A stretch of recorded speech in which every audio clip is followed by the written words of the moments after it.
घंटे में स्वागत है आपका। मैं हूं योगेंद्र। आप देख रहे हैं वसुंधरा सरकार के 3 साल पर हमारी विशेष पेशकश, जिसमें हम जानना चाहेंगे हमारे पैनलिस्ट से कि 3 साल को किस तरह से लेते हैं। क्या जिस तरह की मेजोरिटी आम जन ने दी, उस मंसूबे पे सरकार खरी उतर पा रही है। सरकार का दावा है कि 72% काम पूरा किया है हमने, जो स्वराज संकल्प पत्र के माध्यम से वादे किए थे धरातल पे, लेकिन कितने उतर पाए हैं, फाइलों में कितने दफन हैं और कितने आंकड़े बोल रहे हैं। हम तमाम पहलों को लेकर के चर्चा करेंगे। हमारे साथ बसंत हरियाणा जी, सोशल एक्टिविस्ट साथ में हैं और महिलाओं के लिए काम करने वाली और फिके फ्लो की पूर्व अध्यक्ष अलका बत्रा जी हमारे साथ में हैं। चारू गुप्ता, माफ करिएगा, अलका बत्रा जी, चारू गुप्ता जी हमारे साथ में हैं।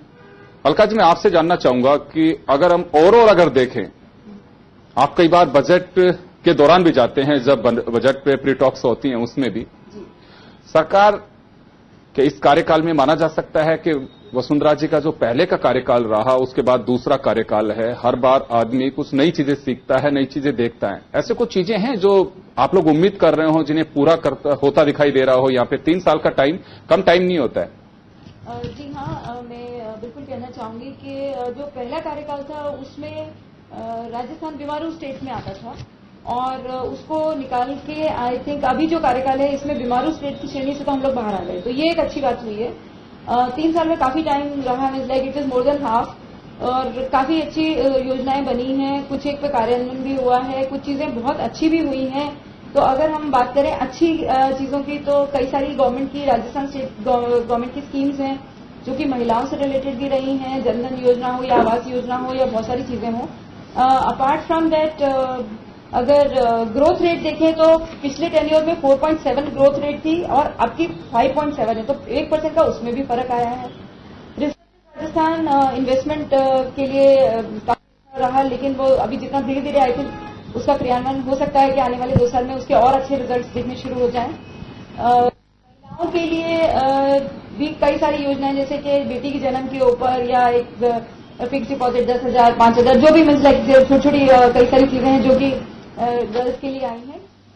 2 बड़ी चीजें अच्छी हुई हैं। एक तो स्टार्टअप, जो इस साल शायद वो राजस्थान की गवर्नमेंट फर्स्ट रही जिसने स्टार्टअप के ऊपर, जो सेंटर की योजना थी जिसने स्टार्टअप में सबसे पहले स्टार्टअप राजस्थान किया और उसकी योजना का क्रियान्वयन किया। और दूसरी जो योजना थी कि हम लोग स्किल डेवलपमेंट, जो हमारा काम था स्किल डेवलपमेंट में, राजस्थान इंडिया में नंबर 1 चल रहा है, तो स्किल डेवलपमेंट में अच्छा काम हुआ है हमारे। काफी बहुत कुछ होना बाकी है लेकिन फिर भी काफी अच्छा हुआ है, तो ये तो रही अच्छी बात है।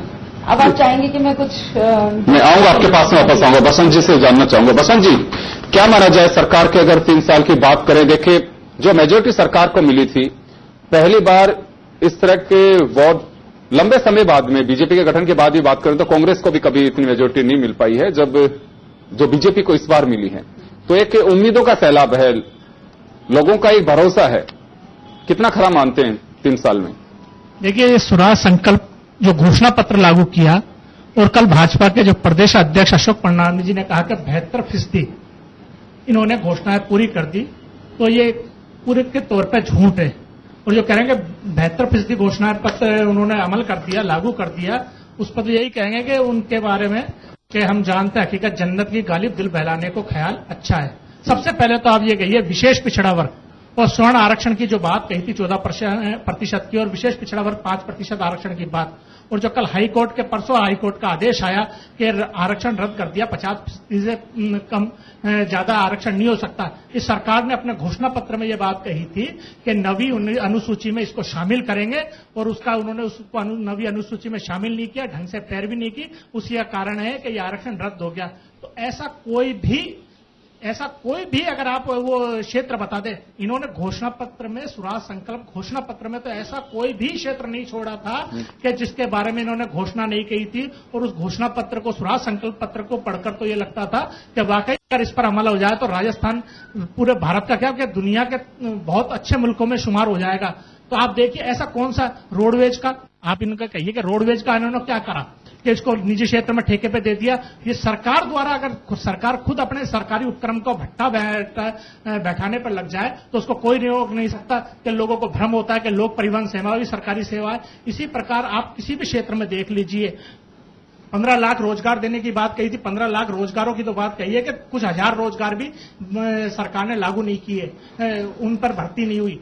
आप जितने भी और ये छोटे मोटे कुछ रोजगार लगते भी हैं, सरकारी कर्मचारियों की वैकेंसियां होती है और उन पर घोषणा पत्र मतलब जैसे ही अमल में आना लगता है, नौकरियां लगने लगती हैं, तुरंत उस पर कोई भी एक व्यक्ति जाकर स्टे लिए आता है। इसका मतलब सरकार की कहीं ना कहीं खामी है कि ढंग से बात होती नहीं।